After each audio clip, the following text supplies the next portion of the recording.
Hey YouTube, so today I'd like to talk to you guys about the Sony 85mm 1.8 lens. Now 85mm is probably my favorite focal length, but the reason I don't own the more professional G Master version is because a lot of other reviews were saying that it's slow to autofocus, that it can be inaccurate in low light and backlit situations, and that it's very noisy. So for me and the way I shoot, it's just not quite up to par with my shooting style and what I need professionally. Of course, that is just my opinion, but so I did pick up the much cheaper 1.8 version of the lens just to see if it's up to par with what I need, how I shoot, and if I can get what I need out of it. First of all, before we take a look at some of the images I've captured, I just want to say that the build quality is really good for a lens of this caliber. It feels really sturdy. It is focused by wire, and it doesn't have the declicked aperture ring, which the G Masters and some of the Sony Zeiss lenses do have. I do like that declicked aperture ring. Some people feel indifferent about it. I like having something I can move manually instead of messing with buttons and dials on the camera every single time. This does have one focus lock button, but I don't use the focus lock buttons on any of the lenses, so this is sort of, it doesn't really go in with my shooting style. You may hear my dog squeaking some toys in the background, sorry about that. It does have the autofocus, manual focus switch, and that can be nice when you're shooting video, but it is focused by wire, so it's maybe not the best for video shooters, but I haven't really tested that myself. So let's take a look at some of the photos I've captured with this and let you guys decide if you think that this lens is suitable for professional use. So let's check it out. So here we are in Lightroom, and these are all shots that I've taken with my 85 1.8 over the last year since I've owned the lens. When I was filtering through, I saw that I've taken over 8,000 pictures with this lens, which is really great. I had a huge sample size. I tried to pick some diverse photos that show really what the lens is capable of. But again, this really isn't this isn't a sharpness test. This isn't so much of a comparison video. This video is really meant to answer the question, is this lens suitable for professional use? In my opinion, it is. So I'd just like to show you some pictures of what I captured to allow you to evaluate for yourself if you think that this lens is professional quality for you. So just starting off, this is a nice picture of my wife. You can tell this was Christmas last year. We went to a lights display, and this was obviously a very low light situation. She's lit completely by these Christmas lights. And now, so the bokeh over here, this isn't necessarily the most pleasing shape, but that's something really only a photographer is going to notice. Overall, the bokeh in the middle is really round. It looks really nice. Around the edges, it does take on this ovular shape. But in my opinion, that's not bad. That's really subjective. That's, you got to ask yourself, do you like it? Because some people will and some people won't. Here are just some shots that I did. This was not for anything particular, but I was going for sort of a catalog-y look.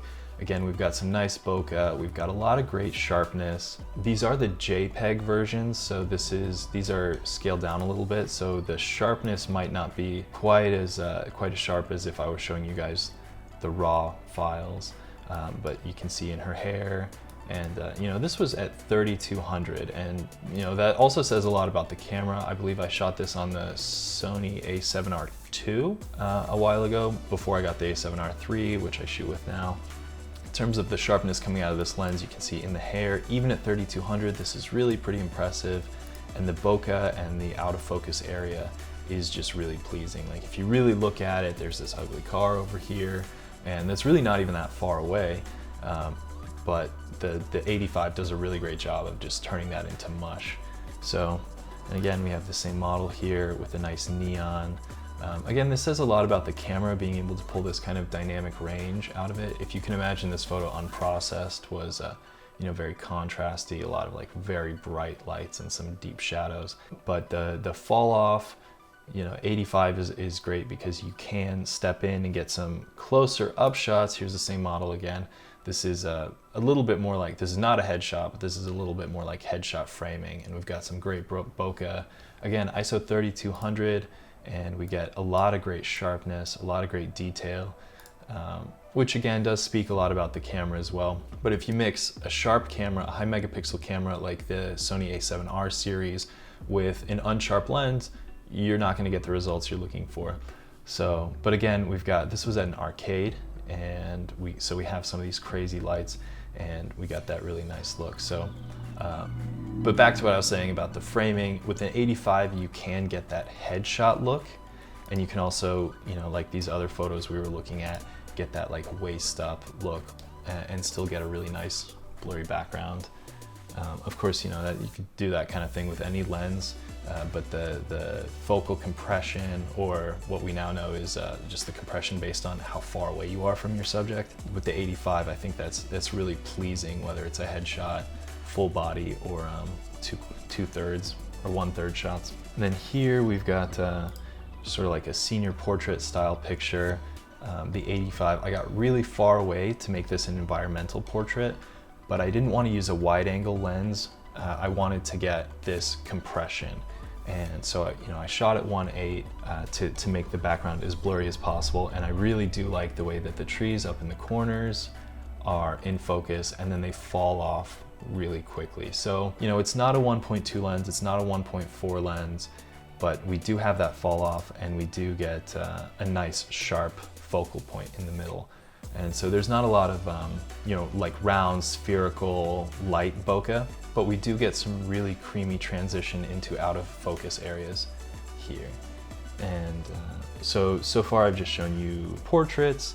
So let's move on to, like here's a detail shot at a wedding, again at 1.8, 3200, so it's handling the low light sharpness really well. And again, low light performance is more of a feature of the camera, but the sharpness that you can get out of a camera lens combo at some of these extreme settings, you know, really says a lot about the quality of the lens as well as the camera. So again, we have some really nice, pleasing out of focus areas. You know, it's the setup at a wedding reception, more from the same wedding, you know, shot vertical. This was a little bit more high contrast, but you know, we're shooting up against some windows, so they're very backlit, but we still managed to, you know, with this lens, nail focus and get a lot of sharpness on our subject here. And here's a member of the band singing, and between the lighting and the shallow depth of field that we're getting out of this 1.8 lens, he's really isolated, really showcased, and I think this turned out really nicely. Last year when I went to Europe, I took my 85 and a 28mm. I'm gonna do a separate video on that 28, but I had expensive cameras and expensive lenses, so I wanted to take some smaller lenses. The G Master or a big zoom lens would have made me feel kind of uncomfortable walking around Europe. But what I did get out of the 28 and the 85, you know, this is the 85, 28 will be a different video, I think turned out really well. This was just a motorcyclist. I just saw him going by, I thought this motorcycle was really cool, so I just turned, snapped, you know, hit the focus button and got this picture really quick. You know, he was gone in a second. If I had a do-over, I would have dragged the shutter just a little bit and tried to pan with him to get some motion in those wheels. So this isn't the best picture I've ever taken. You know, I didn't post it anywhere, but I just wanted to show that example of something happened real quick. I turned the camera, the focus locked on immediately, and I got this shot. And I think it's okay. And then this was, I was hiking in Switzerland and got a few different pictures of some cows. You know, again, this isn't exactly professional use. You know, the sharpness of the cows, the way it isolates that subject, and you get some nice blurry mountainside in the background of these photos, I think turned out really nicely. And you know, I'm really happy with these travel photos. So moving along, one of the problems that I find with 85s sometimes is that the minimum focusing distance typically isn't that good. But so this is a detail shot I got of some henna, you know, being done at an Indian engagement party. So, you know, I shot at 1.8 to get that to really isolate the hands. You know, I could have maybe shot at 2.8 to get more in focus, but this shot is really just to show you that the 85mm focal length on this particular lens has a really good minimum focusing distance, and you can get some detail shots pretty close with this lens. So switching gears a little bit, let me just pick up these are some just some candid shots. And something great about this lens is that I'm able to just point the camera where focus on what I want to focus. I'm using the camera body's face detect and eye detect autofocus, and it's just snapping on so quickly that I'm getting a lot of these really good candid shots. And you know, that applies to some weddings too. And again, this shot was really backlit and still had no problem just grabbing those eyes. So this is a shot they were moving, and I was using the eye detect autofocus. And again, this really speaks to the quality of the cameras, even with their eyes closed, still tracking the eyes. I love the background blur. There's you know, a live band playing behind them. This is their 50th or 25th anniversary, something like that. This is a gymnast I know. She was just crossing the street, and I was like, hey, do a fancy move. So we get some of this nice, you know, compression. You can still see the cars. The background isn't as nice as I would like it to be, but you know, she ran and jumped, and the camera still locked onto her face and got that focus and got it really sharp. And you can tell that there is motion going on in this picture, and I didn't know exactly where she was going to be. I didn't know, you know, what she was going to do exactly, but I was able to point the camera, get that focus immediately, and get a really sharp shot here on her face. So here are a couple examples of really pushing the capabilities of a lens's low light autofocus. You can see up here, I shot at ISO 16,000 and 1/30th of a second with 1.8. So this shot is really grainy. I did add some you know, noise reduction. I really wanted this shot, but this was just sort of out and about. I didn't have lights with me. I couldn't light her up. I just really wanted to get this shot, and the camera focused on her and did a really great job in this really difficult situation that a lot of lenses have trouble focusing. And a couple more of the same shoot. This camera, it did a really good job locking onto her eye. And this is a great example of what the bokeh looks like, more circular towards the middle, and then gets more almost like eyeball shaped, or not eyeball shaped, but eye shaped.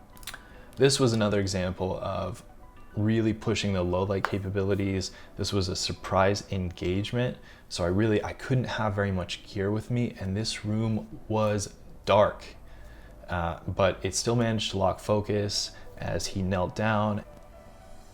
And then here, finally, this is just a quick shot I took at my MMA gym. This is a professional UFC fighter named Gilbert Burns. I really liked the 1.8 lens for this because you can see that these are all students in the background, so it doesn't blur him so much that, or it doesn't blur them so much that they turn into blobs, but you can tell that these are students, and this guy's a big deal. So it really does a great job with that subject isolation, and they were moving, and it still locked onto that autofocus. The autofocus with this lens was really snappy, really quick, like I've said a bunch of times before in this video. But it just worked out really nicely. Okay, so now that we've seen some of the pictures and how you can use the camera, there's a couple things left to test. The sound that the autofocus motor makes, because that's a big complaint of the G Master 1.4 version, and how quick the autofocus is.